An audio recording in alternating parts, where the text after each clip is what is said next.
സ്വർഗീയ ടെലിവിഷൻ മിനിസ്ട്രിയിൽ സാമ്പത്തിക പങ്കാളികളാകുക.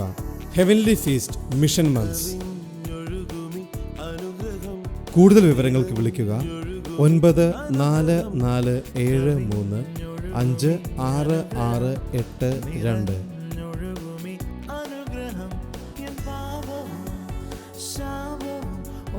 വരൂ, യേശുവിനായി സുവിശേഷത്തിനായി വിതറാം, വാരി വിതയ്ക്കാം. തോമസ് ഊട്ടി ബ്രദർ ന്യൂയോർക്കിൽ ശുശ്രൂഷിക്കുന്നു. ജൂൺ 20 ശനി വൈകിട്ട് 7 മുതൽ 9 വരെ. കേരള സെന്റർ, എൽമോണ്ട്, ക്യൂൻസ്. ജൂൺ 21 ഞായർ രാവിലെ 9:30 മുതൽ 12:30 വരെ. കേരള സെന്റർ, എൽമോണ്ട്, ക്യൂൻസ്.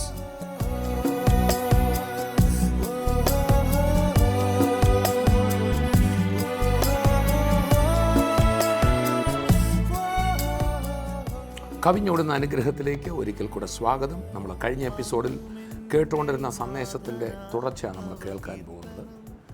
നമ്മുടെ കർത്താവ് നമ്മുടെ പർവ്വത സമാനമായ വലിയ പ്രതിസന്ധികളിലും അത്ഭുത വഴിയൊരുക്കിയിട്ടുണ്ട്. So he's the lord of big things. അപ്പോൾ തന്നെ ചെറിയ ശബ്ദങ്ങളിലൂടെ, ചെറിയ കാര്യങ്ങളിലൂടെ കർത്താവ് ഇടപെടുകയും ചെയ്യും. ആ കുരുടനോട് ശീലാഹോംകുളത്തിൽ പോയി കഴുകാൻ പറഞ്ഞു, ചെറിയൊരു കാര്യമായിട്ട് തോന്നുന്നു. ആ ഷണ്ണനോട് തേരിനോട് ചേർന്ന് നടക്കാൻ പറഞ്ഞു, ഇത് വലിയ കാര്യമാണോ? പക്ഷേ ചെറിയ കാര്യങ്ങൾ അവഗണിക്കരുത്, അതിലൂടെ കർത്താവ് ഇടപെടും. അപ്പോൾ തന്നെ വലിയ പ്രതിസന്ധികളുടെ മുമ്പിൽ അയ്യോ എന്ന് പറഞ്ഞ് എല്ലാം തീർത്ത് ഓടിപ്പോകാനും സാധ്യതയുണ്ട്. രണ്ട് രീതിയിലും മിസ്ഡാകരുത്.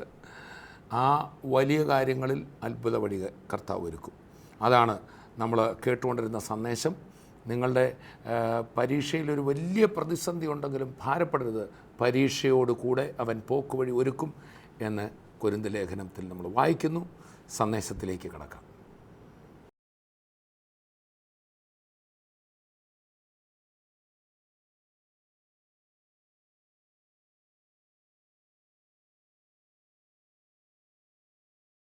ഏതായാലും പ്രശ്നങ്ങളും പ്രതിസന്ധികളും സാത്താനാണ് അതിൻ്റെ പുറകിൽ. മനുഷ്യനെ ചിലപ്പോൾ ഉപയോഗിച്ച് കാണാം. മനുഷ്യരോട് എതിർക്കരുത്, മനുഷ്യരല്ല നിന്റെ പ്രശ്നം. നമുക്ക് പോരാട്ടമുള്ളത് ജഡ രക്തങ്ങളോടല്ല. അല്ല, മനുഷ്യരല്ല നമ്മുടെ ശത്രു. വേറൊരു മതക്കാരല്ല ശത്രു, വേറൊരു സഭക്കാരനല്ല ശത്രു. മാനവജാതിയുടെ ശത്രു പിശാച. അവൻ ചില പ്രതിസന്ധികൾ ഒരുക്കും, വിഷയങ്ങൾ കൊണ്ടുവരും, കെണി കൊണ്ടുവരും. എന്നാൽ കർത്താവിൽ വിശ്വസിച്ച മക്കളോട് പറയാം, അതിനകത്ത് വഴി. അതുകൊണ്ടാണ് പ്രസിദ്ധമായ ഈ വാക്യം 1 കൊരിന്ത്യർ 2:9 ഇതേ കൊരിന്ത്യരോട് പൗലോസ് പറയാ. അവർ സഭയ്ക്കകത്ത് അങ്ങോട്ടും ഇങ്ങോട്ടും ഞാനാവലോ നീയാവലോ എന്നൊക്കെ പറഞ്ഞ് വഴക്കുണ്ടാക്കിയവരാ. അവർ നിങ്ങൾ കണ്ണ് കാണാൻ മേലാഞ്ഞിട്ടാ സഭയ്ക്കകത്തെ സ്ഥാനമാനങ്ങൾ പറഞ്ഞുകൊണ്ട് വഴക്കുണ്ടാക്കും. നിങ്ങൾക്ക് കാഴ്ചപ്പാടില്ല, ആത്മീയമായ കണ്ണ് കുരുടായിരിക്കുകയാണ്. നിങ്ങൾ രക്ഷിക്കപ്പെട്ടവരാ, ദൈവം ഒരുക്കിയത് കാണാൻ നിങ്ങൾക്ക് പറ്റുന്നില്ല. സ്തോത്രം, ആമേൻ.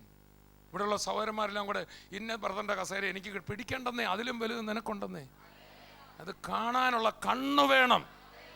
അങ്ങനെ പിടിച്ചപ്പോൾ പറയുകയാണ്, അവരോടാ പറഞ്ഞു, നിങ്ങൾ ആത്മീയരൊന്ന് അയക്കേ, നിങ്ങളുടെ ആത്മക്കണ്ണം തുറന്നു നോക്കേ. അതാണ് 1 കൊരിന്ത്യർ 2:9 വായിച്ചേ. ദൈവം തന്നെ സ്നേഹിക്കുന്നവർക്ക് ഒരുക്കിയിട്ടുള്ളത് കണ്ണ് കണ്ടിട്ടില്ല, ചെവി കേട്ടിട്ടില്ല, ഒരു മനുഷ്യന്റെയും ഹൃദയത്തിൽ തോന്നിയിട്ടുമില്ല. ഈ ലോകത്തിൽ ഒരു മനുഷ്യനും സങ്കല്പിക്കാൻ കഴിയാത്തൊരു വഴി നിനക്കും എനിക്കുമുണ്ട്. ക്രിസ്തുവിലായ എല്ലാവരുടെയും കാര്യം എഴുതിയിരിക്കുന്നു. പക്ഷെ അതിൽ സാധാരണ കണ്ണുകൊണ്ട് കാണാനൊക്കത്തില്ല. അതിനാണ് ദൈവം തൻ്റെ ആത്മാവിനെ നമുക്ക് തന്നിരിക്കുന്നത്. അടുത്ത വാക്യം, നമുക്കോ വേറൊരു കഴിവ് തന്നിട്ടുണ്ട്. ക്രിസ്തുവിലുള്ളവർക്കോ നമുക്കോ ദൈവം തന്റെ ആത്മാവിനാൽ വെളിപ്പെടുത്തിയിരിക്കുന്നു. ഏത് വെളിപ്പെടുത്തിയിരിക്കുന്നു? ഈ വഴി കാണിച്ചു തരും. പ്രതിസന്ധി ആണേലും അതിനകത്ത് എന്ത് കാണിച്ചു തരും? അതിൻ്റെ മുകളിൽ പറയാണ്, ഈ ലോകത്തിൻ്റെ ദൈവം പിശാച് തേജസ്സിന്റെ കർത്താവിനെ ക്രൂശിക്കയില്ലായിരുന്നു. അല്ലേ? ആ വാക്യം ഒന്ന് വായിച്ചു. എന്നാൽ തികഞ്ഞവരുടെ ഇടയിൽ ഞങ്ങൾ ജ്ഞാനം സംസാരിക്കുന്നു, ഈ ലോകത്തിന്റെ ജ്ഞാനമല്ല, നശിച്ചു പോകുന്നവരായ ഈ ലോകത്തിന്റെ പ്രഭുക്കന്മാരുടെ ജ്ഞാനവുമല്ല, ദൈവം ലോക സൃഷ്ടിക്ക് മുമ്പേ നമ്മുടെ തേജസ്സിനായി മുൻ നിയമിച്ചതും. അപ്പൊ ഈ ഒരുക്കിയതല്ല എന്നാ ഒരുക്കിയേ? അതാദ്യം മനസ്സിലാക്കിക്കേ. പിശാച് പദ്ധതി ഒരുക്കുന്നതിന് മുമ്പ് വിടുതലിന്റെ പദ്ധതി കർത്താവ് ഒരുക്കി. ആദാം പാപം ചെയ്യുന്നതിന് മുമ്പേ കുഞ്ഞാടിനെ ദൈവം ഒരുക്കി. ഒരു ഹല്ലേലൂയ പറഞ്ഞാട്ടെ. അതെല്ലാവരും മനസ്സിലാക്കണം, അത് കാണണം. അത് ആത്മീയ കണ്ണിലേ നമുക്കത് മനസ്സിലാവുള്ളൂ. അതിനാ പ്രാർത്ഥനയും വിശ്വാസത്തിൽ ഉയരുകയും വചനത്തിൽ വളരുകയും അന്യഭാഷ പറയുകയും കൂട്ടായ്മയുടെ എല്ലാ ആവശ്യം അവിടെ. കാരണം നമ്മൾ ജഡത്തിലാണ് സഞ്ചരിക്കുന്നത്. നമുക്ക് കൂട്ടായ്മയും പ്രാർത്ഥനയും ദൈവവചനം കേൾക്കുകയും ഒക്കെ ചെയ്താലേ നമ്മുടെ ആത്മകണ്ണ് പ്രകാശിക്കത്തുള്ളൂ. Praise the lord. അതിനാ പൗലോസ് പ്രാർത്ഥിക്കുന്നത് വിശ്വാസികൾക്കൊന്നും പുതുതായിട്ട് കൊടുക്കണേ എന്നല്ല, പിന്നെ ഹൃദയദൃഷ്ടി പ്രകാശിച്ചിട്ട് അവർക്ക് ഒരുക്കിയത് അവരൊന്ന് കാണട്ടെ. ആമേൻ. അവിടെ താഴ്ത്ത് വായിച്ചാട്ടെ. ദൈവം ലോക സൃഷ്ടിക്ക് മുമ്പേ നമ്മുടെ തേജസ്സിനായി മുന്നൊരുക്കിയതും മറഞ്ഞിരുന്നതുമായ ദൈവത്തിന്റെ ജ്ഞാനം, പക്ഷെ അത് മറഞ്ഞിരിക്കുന്നതുമായ ദൈവത്തിന്റെ ജ്ഞാനം അത്രേ മർമ്മമായി ഞങ്ങൾ പ്രസ്താവിക്കുന്നു. അത് ഈ ലോകത്തിന്റെ പ്രഭുക്കന്മാർ ആരും അറിഞ്ഞില്ല. അറിഞ്ഞിരുന്നു എങ്കിൽ അവർ തേജസ്സിന്റെ കർത്താവിനെ ക്രൂശിക്കയില്ലായിരുന്നു. യേശുക്രിസ്തുവിന്റെ ക്രൂശീകരണമായിരുന്നു ശിഷ്യന്മാരുടെ മുമ്പിൽ ഒഴുക്കിയ, അല്ലെ, മനുഷ്യർക്ക് നടപ്പല്ലാത്ത പരീക്ഷ നിങ്ങൾക്ക്. ശിഷ്യന്മാരുടെ ജീവിതത്തിൽ നേരിട്ട ഏറ്റവും വലിയ പ്രതിസന്ധി അല്ലേ ക്രൂശീകരണം? ആണോ അല്ലയോ? പറഞ്ഞാട്ടെ. നിങ്ങളൊന്ന് ചിന്തിച്ചു നോക്കുക. 2008 ഹെവൻലി ഫീസ്റ്റ് അതിഭയങ്കരമായ വിഷയങ്ങൾ കൂടെ കടന്നുപോയി. അന്നും ഈ വാക്യം തന്നെയാണെന്നൊന്ന് കൈകൊടുത്ത് പറഞ്ഞു. വാക്യം ലൈറ്റ് ആക്കിയില്ല, ഡൈല്യൂട്ട് ആക്കിയില്ല. Praise the lord. ഈ വചനം മാറത്തില്ല. എന്നെ കേൾക്കുന്ന ഓരോ പ്രതിസന്ധിയിൽ ഇരിക്കുന്നതോട് ഞാനൊരു കാര്യം പറയാം. ഇന്ന് നീ അനുഭവിക്കുന്ന പ്രതിസന്ധി ഒരു തങ്ക വഴി അതിനകത്തുണ്ട്. തങ്ക വഴി ഒന്നുറക്കെ പറഞ്ഞ്, തങ്കം കൊണ്ടുള്ള വഴി. അവിടെ പറയാണ്, അഥവാ ക്രൂശീകരണം എന്ന ഈ ശിഷ്യന്മാരുടെ ഏറ്റവും വലിയ പ്രതിസന്ധിക്കകത്ത് തന്നെയാണ് അവരുടെ വിടുതലും ദൈവം വെച്ചിരുന്നത്. ആണോ അല്ലയോ? അതറിഞ്ഞിരുന്നെങ്കിൽ പിശാചി പണി. യേശു ക്രൂശിൽ മരിക്കുന്നതോടുകൂടി ഇവരുടെ ആത്മക്കണ്ണ് തുറക്കും, പരിശുദ്ധാത്മാവരും രക്ഷ വരും, നിത്യത തുറക്കുമെന്ന് പിശാചിന് അറിയായിരുന്നു. ഇതോടെ എല്ലാം തീരുമെന്നാണ് വിചാരിച്ചു. നിന്നെ തീർക്കാവുന്ന കൊണ്ടാ വിഷയം കൊണ്ടുവന്നിരിക്കുന്നത്. പക്ഷെ അവിടെ എല്ലാം തുടങ്ങാൻ പോകും. അതാ ഇന്നത്തെ സന്ദേശം. ഇന്ന് നീ അനുഭവിക്കുന്ന പ്രതിസന്ധി, നിന്റെ മുമ്പിൽ ഒരുക്കുന്ന ചെങ്കടൽ, നിന്റെ മുമ്പിൽ ഉരുട്ടിക്കൊണ്ടുവന്നിരിക്കുന്ന വിഷയം, ആ കടഭാരം, ആ പ്രതിസന്ധി, ചിലർ നിന്നെ വിരൽ ചൂണ്ടി നിൽക്കുന്ന വിഷയം, അതിൽ നിന്നെ തീർക്കാമെന്ന സാത്താൻ ഓർത്തത്, എന്നാൽ അത് തന്നെ ആയിരിക്കും നിന്റെ അനുഗ്രഹത്തിന്റെ വഴി. ചേർന്ന് കർത്താവിനെ സ്തുതിക്കാം. ഇതെന്തൊരു മർമ്മമല്ലേ. അതുകൊണ്ടാണ് പൗലോസ് ശ്ലീഹ താൻ എഫെസോസിലായിരുന്നപ്പോൾ തനിക്കെതിരെ ഒത്തിരി പ്രോബ്ലങ്ങൾ ഉണ്ടായി. അപ്പോസ്തലപ്രവൃത്തി 19 വായിക്കുമ്പോൾ താൻ എഫെസോസിലെ ജനങ്ങൾ, ഒരു കൂട്ടം ആൾക്കാർ മതഭ്രാന്ത് കയറി ഈ മനുഷ്യൻ പറയുന്ന സുവിശേഷത്തെ ഗ്രഹിക്കാതെ ഈ മനുഷ്യനെ ഒടുക്കിക്കളവാൻ, കൊന്നുകളവാൻ, അപ്പോസ്തലനെ തകർത്ത് കളവാൻ ഒരു പട്ടണം മുഴുവൻ നിരന്നിരിക്കുക. അതുപോലുള്ള പ്രതിസന്ധിയിലൂടെ നമ്മൾ പോയതാണ് അല്ലേ? സകല മനുഷ്യരും തിരിഞ്ഞിരിക്കുക, അവനെ കൊന്നുകളയണമെന്ന് പറഞ്ഞു. അപ്പോഴാണ് എഫെസോസിൽ നിന്നാണ് താൻ കൊരിന്ത് ലേഖനം, ഈ കൊരിന്ത് ലേഖനം എഴുതുന്നു. മനസ്സിലാവുന്നുണ്ടോ?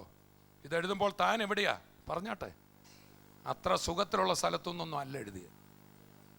ഇനി അതിൻ്റെ 16-ാം അധ്യായത്തിലേക്ക് വന്നേ. നമ്മൾ പലപ്പോഴും വായിച്ചിട്ടുള്ളൊരു വാക്യമാണ്. പ്രതിസന്ധിയിലിരിക്കുന്ന പൗലൂസ് കാണുന്നത് വഴിയാണ്. 16-ാം അധ്യായം അതിൻ്റെ 8-ാം വാക്യം വായിക്കപ്പെടുന്നത് ശ്രദ്ധിക്കുക. എഫെസോസിൽ ഞാൻ പെന്തക്കോസ്ത് വരെ പാർക്കും.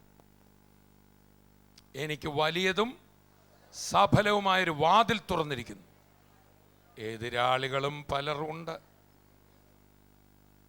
വാസ്തവത്തിൽ എതിരാളികളെ കൊണ്ട് നിറഞ്ഞിരിക്കുക വിഷയമാണ്. പക്ഷെ അതിൻ്റെ കാര്യം ഒടുവിലാ പറഞ്ഞ്. അടുത്തിരിക്കുന്ന ആൾ പറഞ്ഞ പ്രതിസന്ധിയുടെ കാര്യം ഒടുവിൽ പറയുക, ചുരുക്കി പറയുക, താഴ്ന്ന ശബ്ദത്തിൽ പറയുക. ആത്മക്കണ്ടുകൊണ്ട് കാണുന്ന വഴിയുടെ കാര്യം പറഞ്ഞാട്ടെ. ആദ്യം പറയുക, കൂടുതൽ വാചകങ്ങൾ ഉപയോഗിച്ച് പറയുക, ഉറക്കെ പറയുക, പറഞ്ഞോണ്ടേ ഇരിക്കുക. അങ്ങനെയാണോ നോക്കിയേ. അവിടെ 3 സെന്റൻസ് ആണുള്ളത്. അതിൽ ഒരു സെന്റൻസ് മാത്രമേ ഏതിനെക്കുറിച്ചുള്ളൂ? എതിരാളികളും പലർ ഉണ്ട്. 3 വാക്കിൽ ചുരുക്കി. എന്നാൽ തനിക്കൊഴുകുന്ന വഴിയെക്കുറിച്ച് എത്ര വാക്ക് പറഞ്ഞെന്ന് വായിച്ച് ഒന്നുകൂടെ വായിക്കുമോ? എഫെസോസിൽ ഞാൻ പെന്തക്കോസ്ത് വരെ പാർക്കും. 5 വാക്ക്. പ്രൈസ് ദി ലോർഡ് എന്ന് പറഞ്ഞാൽ സാത്താനോട് പറയാം, ഞാൻ ഇവിടെ തന്നെ ഉണ്ടടാവുകയെന്ന്. പ്രതിസന്ധിയുടെ മുമ്പിൽ നിന്ന് പറഞ്ഞ് ഞാൻ ഇവിടെ തന്നെ ഉണ്ട്. കാരണം ഞാൻ ഒറ്റയ്ക്കല്ല. വാതിൽ തുറക്കുന്ന ഒരുത്തൻ കൂടെ എൻ്റെ കൂടെ ഉണ്ട്. ഞാൻ ഒറ്റയ്ക്കല്ല. എൻ്റെ മുമ്പിൽ വാതിൽ തുറക്കുന്ന ഒരാളൂടെ ഉണ്ട്. എത്ര പേര് പറയും ഞാൻ ഒറ്റയ്ക്കല്ല, ഇവിടെ തന്നെ ഞാൻ പാർക്കും. എനിക്ക് വലിയൊരു വാതിൽ തുറന്നിരിക്കും.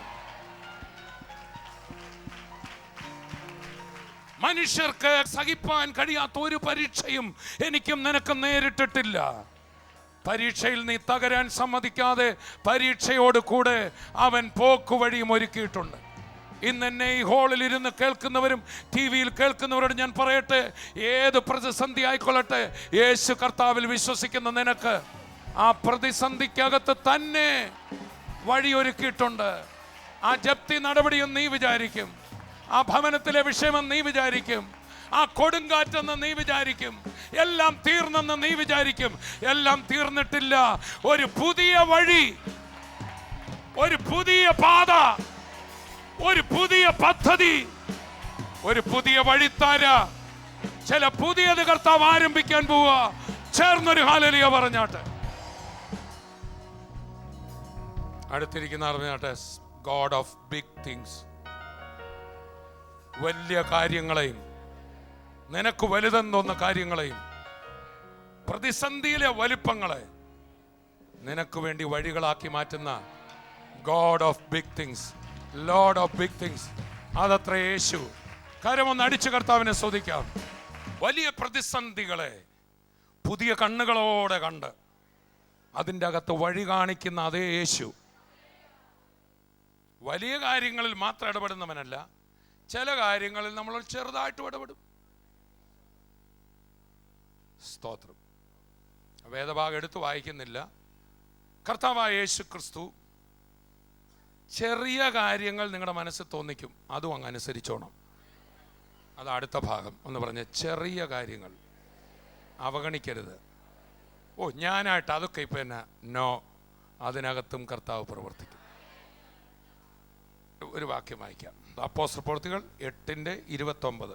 ആത്മാവ് ഫിലിപ്പോസിനോട് നീ അടുത്തു ചെന്ന് തേരിനോട് ചേർന്ന് നടക്ക എന്ന് പറഞ്ഞു. എന്താ പറഞ്ഞേ? തേരിനോട് ഇച്ചിരി അടുത്തായിട്ട് നടന്ന ആളോട് ഇച്ചിരി അടുത്ത് നടന്നോളാൻ. അവഗണിക്കല്ലേ. കർത്താവ് ചെറിയ ശബ്ദങ്ങൾ തരും, പരിശുദ്ധാത്മാവ് ചെറുതായിട്ട് ഇടപെടും, അത് വലിയ വഴികൾ തുറക്കും. നമ്മുടെ സന്ദേശം മറക്കരുത്. വലിയ പ്രതിസന്ധികളെ അയ്യോ പൊത്തോ വെച്ച് അവഗണിച്ചോടരുത്. 2, കർത്താവിൻ്റെ ചെറിയ ശബ്ദങ്ങൾ, ഓ ഇതൊക്കെ എന്നാ എന്ന് വെച്ച് പോകരുത്.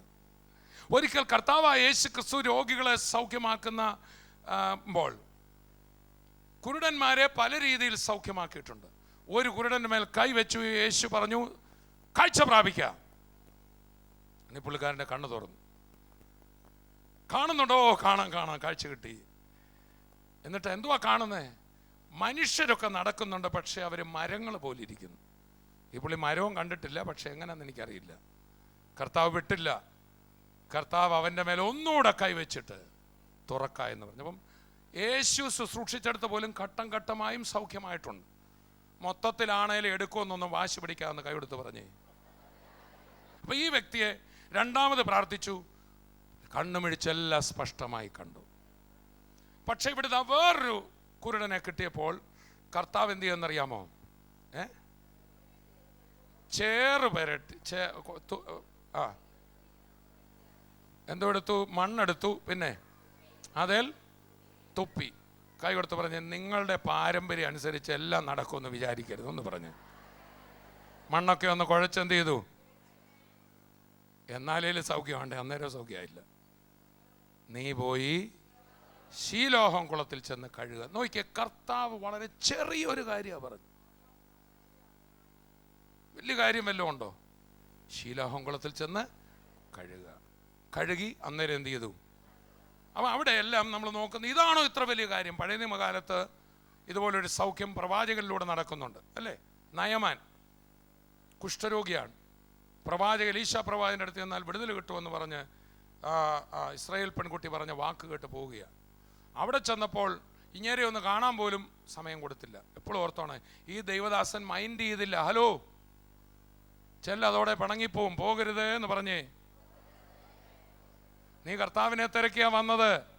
ദൈവദാസന്റെ മുഖം ക്ലിയറാണോ നോക്കരുത്. നീ വന്നുകൊണ്ട് നിന്റെ വിടുതൽ ഷുവറാണ്. ചേർന്ന് കർത്താവിനെ സ്തുതിക്കുക. ഹല്ലേലൂയ. പ്രവാചകൻ കാണാൻ പോലും സമയമില്ല. അപ്പോയിന്റ്മെന്റ് കൊടുത്തില്ല. അപ്പോയിന്റ്മെന്റ് പിന്നെന്തോ പറഞ്ഞു? യോർദാനിൽ പോയി 7 തവണ മുങ്ങിപ്പോങ്ങാൻ പറഞ്ഞു. ഈ പുള്ളി പറയടാ, നമ്മുടെ നാട്ടിൽ നദി ഇല്ലാഞ്ഞിട്ടാണോ? ഇതാണ് ഭയങ്കരമായിട്ട് കലങ്ങി ഒഴുകുന്ന ഈ തോട്ടി വന്ന് പോകുന്നു. ഞാനോർത്ത് ഇത്രയും ദൂരം ഞാൻ വരുമ്പോൾ എന്നെ ഒന്ന് സ്പെഷ്യലായിട്ട് മാനിക്കുമായിരിക്കും. സ്പെഷ്യലായിട്ട് മാനിച്ചില്ല, എൻ്റെ പേര് വിളിച്ചില്ല, എന്നെ പ്രത്യേകം സ്ഥലത്ത് കൊണ്ട്. അതെല്ലാം പോട്ടെ, ഒന്ന് കാണാൻ പോലും അദ്ദേഹത്തിൻ്റെ ദാസന്മാർ ചെറിയൊരു കാര്യമല്ലേ പറഞ്ഞുള്ളൂ. കേട്ടോ, ചെറിയ കാര്യങ്ങൾ അവഗണിക്കരുത് പറഞ്ഞ്. കർത്താവ് അങ്ങനെയും ഇടപെടും. ഇവിടം വരെ 100 കണക്കിന് കിലോമീറ്റർ താണ്ടി വന്നതല്ലേ, ഒന്ന് ചെയ്തേര്. നമ്മൾ വായിക്കുന്നു, അവനതനുസരിച്ചപ്പോൾ അവൻ്റെ ശരീരം ഒരു ശിശുവിൻ്റെ ശരീരം പോലെയാണ്. എന്നെ കേൾക്കുന്ന ദൈവത്തിൻ്റെ മക്കളെ, നമ്മുടെ ഹൃദയത്തിൽ ചില ചെറിയ കാര്യങ്ങളൊക്കെ തോന്നും. ഇപ്പം അത് ചെയ്യണ്ട. ആ ആളെ ഒന്ന് സഹായിച്ച്. കർത്താവാ സംസാരിക്കുന്നു.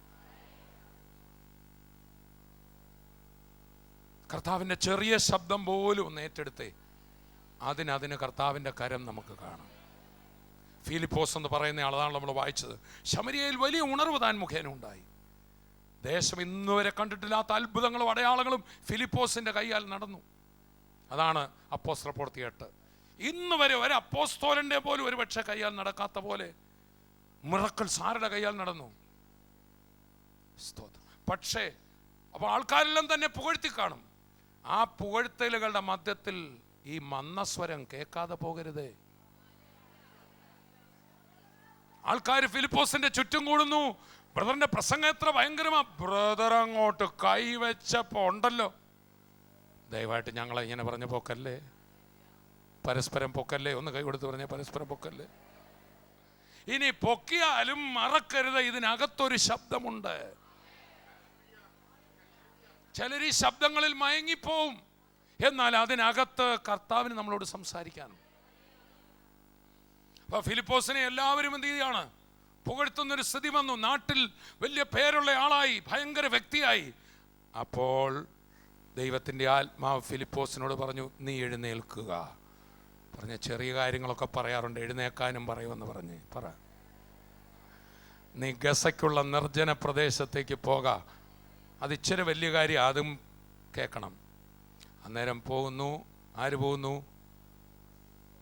ഒരു ഒരു ഒരു ആഫ്രിക്കൻ കോണ്ടിനെന്റിനെ മുഴുവൻ സ്വാധീനിക്കാൻ കഴിയുന്ന ഒരു വ്യക്തി.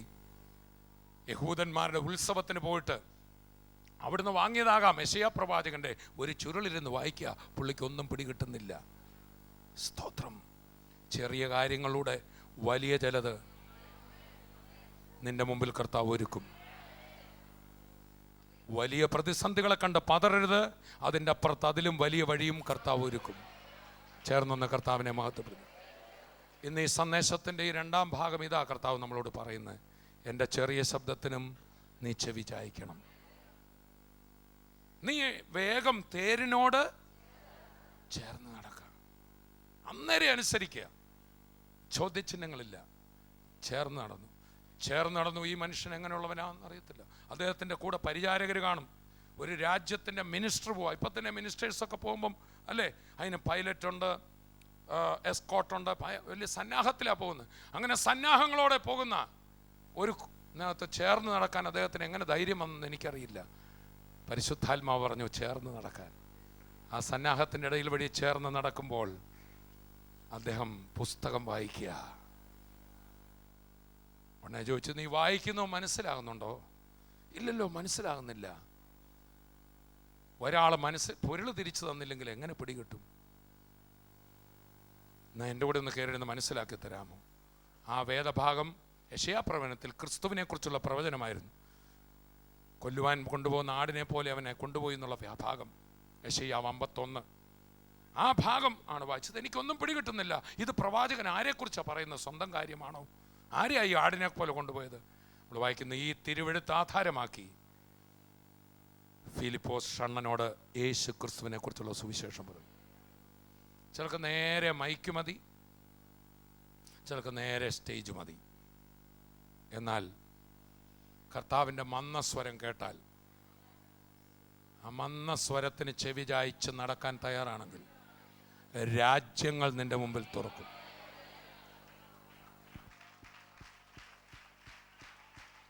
കർത്താവിൻ്റെ ശബ്ദം കേട്ട നിനക്ക് വേണ്ടി രാജകീയ തേരുകളിൽ കയറിക്കോട്ടെ എന്ന് ചോദിക്കണ്ട, കയറിയിരിക്കാമോ എന്ന് ചോദിക്കും. കർത്താവിൻ്റെ മന്ദസ്വരം കേൾക്കാൻ, ചെറിയ കാര്യം കസേര പിടിച്ചിടാൻ. കർത്താവ് ചിലപ്പോൾ ആദ്യം പറഞ്ഞ എന്തായിരിക്കും? ആ സഭയിലെ കസേര. അപ്പുറം വേറൊരാൾ പറയും, നീ ഒന്നും ചെയ്യേണ്ട ആവശ്യം ഇല്ല. ഏത് ശബ്ദം കേൾക്കും? കൈ കൊടുത്തി വെച്ച് ഏത് ശബ്ദം കേൾക്കും? ആമേൻ. ചെറുതായിക്കോട്ടെ വലുതായിക്കോട്ടെ, കർത്താവ് പറയുന്ന കുഞ്ഞു കാര്യങ്ങളിൽ കർത്താവിൻ്റെ വലിയ കാര്യങ്ങളുണ്ട്. ഇന്ന് പകൽ ഈ രണ്ട് കാര്യത്തിൻ്റെ മുമ്പിൽ നമുക്ക് നമ്മെ തന്നെ ഒന്ന് സമർപ്പിക്കാം. Price the Lord. തേരുകൾ നിനക്കായി കാത്തിരിക്കുന്നു. കയറിയിരിക്കാൻ പറയും. ഹോളി സ്പിരിറ്റിൻ്റെ ചെറിയ ശബ്ദം പോലും അവഗണിക്കാതിരിക്കാൻ എനിക്ക് കൃപ തരണമെന്ന് എല്ലാവരും ഒന്ന് പ്രാർത്ഥിച്ച് ഇമ്പമേറിയ നിൻ അൻപുള്ള സ്വരം മുൻപേ നടന്നു സദാ കേൾപ്പിക്കണമേ. സോ എൻ്റെ പ്രിയ സഹോദരങ്ങളെ, കർത്താവ് ചെറിയ കാര്യങ്ങളിലൂടെ ഇടപെടും. അതെ, കുരുടനോട് ശീലാഹംകുളത്തിൽ പോയി കഴുകുക എന്ന് പറഞ്ഞ പോലെ, അതുപോലെ ആ തേരിനോട് ചേർന്ന് നടക്കുക എന്ന് പറഞ്ഞ പോലെ ചെറിയ കാര്യങ്ങളോട് കർത്താവ് ഇടപെടും. നമ്മുടെ ഹൃദയത്തിൽ തോന്നുന്ന ചെറിയ ചില തോന്നലുകൾ ദൈവം സംസാരിക്കുന്ന, അതിനെ അവഗണിക്കരുത്. നീ അവിടം വരെ ഒന്ന് പോ, ആ ആളെ ഒന്ന് സഹായിക്കുക. അല്ലെങ്കിൽ സഭയിൽ വന്നപ്പോൾ ആ കസേര ഒന്ന് പിടിച്ചിട്. ഞാനൊരു വലിയ സത്യം പറയാം, ചിലപ്പോൾ ചെയ്യാൻ പോകുന്ന ഒരു കാര്യത്തിലൂടെ കർത്താവ് പ്രേരിപ്പിച്ച ആ ചെറിയ കാര്യങ്ങളിലൂടെ കർത്താവ് വലിയ വാതിൽ തുറക്കും. നമ്മൾ കേട്ടുകൊണ്ടിരുന്ന സന്ദേശം, വലിയ പ്രതിസന്ധി വരുമ്പോൾ ആ വലിയ കാര്യങ്ങളിലും യേശു കർത്താവ്. നിങ്ങളുടെ പരീക്ഷയിൽ ഒരു വലിയ പ്രശ്നം നേരിട്ടാലും ഭയപ്പെടരുത്, അതോടുകൂടെ പോക്കുവഴിയുണ്ട്. സോ വലിയ വലിയ പ്രശ്നങ്ങളും പ്രതിസന്ധിയും ഒക്കെ ചിലപ്പോൾ മുമ്പിൽ വരുന്ന സമയത്ത് എല്ലാം തീർത്തേ, ഞാൻ മടുത്തേ എന്ന് പറഞ്ഞ് ഇട്ടേച്ചോടുകയല്ല, ആ പ്രതിസന്ധിയോട് സംസാരിക്കണം. ഇല്ല, ഇതിനകത്തൊരു പോക്കുവഴിയുണ്ട്. അപ്പോൾ തന്നെ ചെറിയ കാര്യങ്ങളെയും അവഗണിക്കരുത്. നമുക്ക് പ്രാർത്ഥിക്കാം. പിതാവേ, ഞങ്ങളങ്ങേ സ്തുതിക്കുന്നു. ഞങ്ങളെ കേൾപ്പിച്ചുകൊണ്ടിരുന്ന സന്ദേശത്തിനായി നന്ദിയോടെ സ്തോത്രം. കർത്താവിൻ്റെ ആ ദിവ്യ സ്വഭാവം തിരിച്ചറിയുവാൻ ഞങ്ങളെ സഹായിക്കണമേ.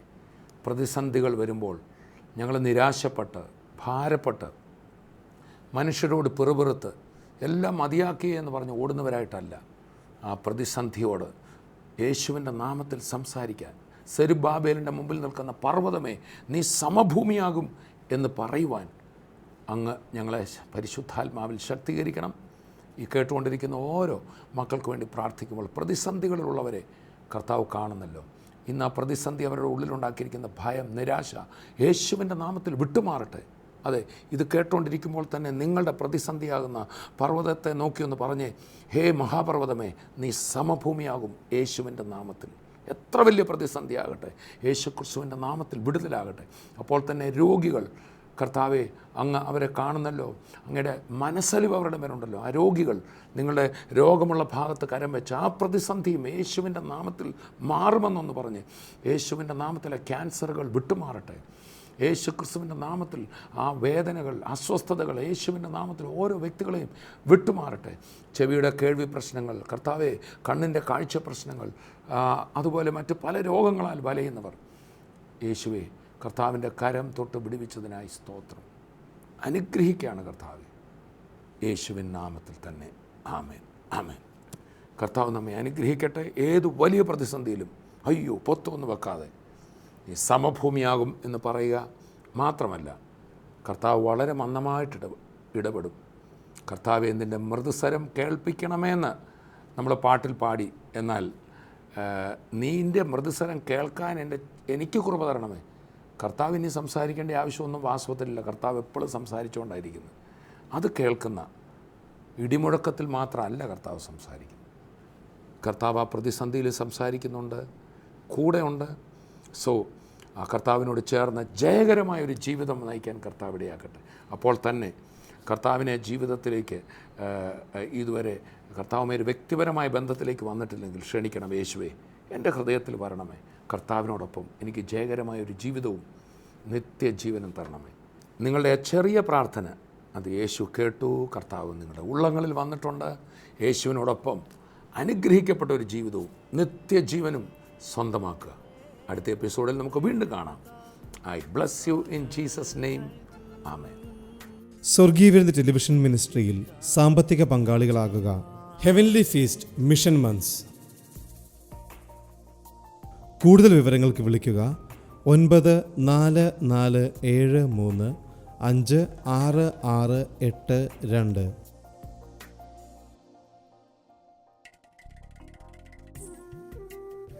വരൂ, യേശുവിനായി സുവിശേഷത്തിനായി വിതറാം, വാരി വിതയ്ക്കാം. തോമസ് ഊട്ടി ബ്രദർ ന്യൂയോർക്കിൽ ശുശ്രൂഷിക്കുന്നു. ജൂൺ 20 ശനി വൈകിട്ട് 7 മുതൽ 9 വരെ കേരള സെൻറ്റർ, എൽമോണ്ട്, ക്യൂൻസ്. ജൂൺ 21 ഞായർ രാവിലെ 9:30 മുതൽ 12:30 വരെ കേരള സെൻറ്റർ, എൽമോണ്ട്, ക്യൂൻസ്.